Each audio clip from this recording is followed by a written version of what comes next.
Club selection and shot selection around the green is an incredibly important and often overlooked skill. But if you want to be shooting lower scores, you've got to make sure you're getting up and down as often as possible. So making the wrong club or shot selection around the green can really rack up your score unnecessarily and is a really quick and easy way of saving shots. So when it comes to club and shot selection, I ask myself two questions. Where do I want the ball to land and how far do I want the ball to roll? And generally speaking, I want to get the ball to land on the green as quickly as possible. So the chip element of my chip shot, the bit that's going to carry up in the air, the only purpose of that part of the swing is to take the trouble out of play. So that means I'm not necessarily trying to land the ball by the flag and carry the ball as close to the flag as I can and get it to stop quickly, although sometimes that is important to do. But generally speaking, I'm trying to carry the ball so it goes over all of the trouble, whether that's fringe, or whether that's rough or a bunker. I'm going to get the ball on the green as quickly as possible and let it run out the rest of the way. Too often people tend to try to hit the hero shot, which is by landing the ball as close to the flag and getting it to stop really quickly. But this is a very low margin for error shot, and if you get this wrong, it's really easy to thin the ball over the back or misjudge your distance and end up with a much longer putt than if you just took the percentage option, got your ball on the green and let it run the rest of the way. So in front of me here, I've got a little bit of fringe to go over, and then I've got a two-tier green with the pin at the back of the green. So for me, what I'd be trying to do here is land the ball over the fringe and take out all the guesswork of how the ball reacts as it goes over this fringe, although it is pretty flat and it shouldn't do too much. I'm going to land over that bit, I'm going to get it on the green as quickly as possible, and I'm going to let it run the rest of the way. So I'm going to pick a really specific and narrow landing zone. And again, I'm not always going to hit it, but I'm going to try my best with a small target to hit that. And then hopefully, if I've made the right club selection, the ball should run the rest of the way. And the way to cultivate this feel is to, next time you practice, pick different wedges, but pick the same landing zone.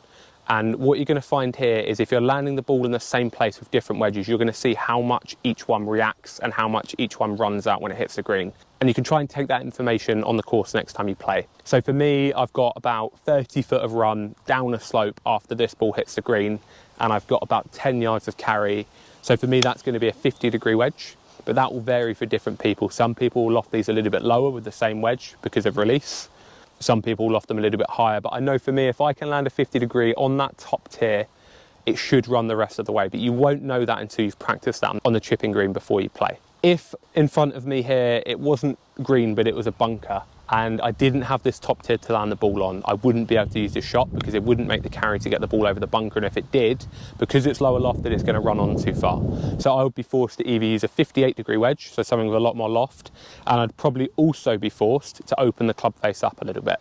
And again, this is a shot that takes out all the danger in the carry, but stops really quickly.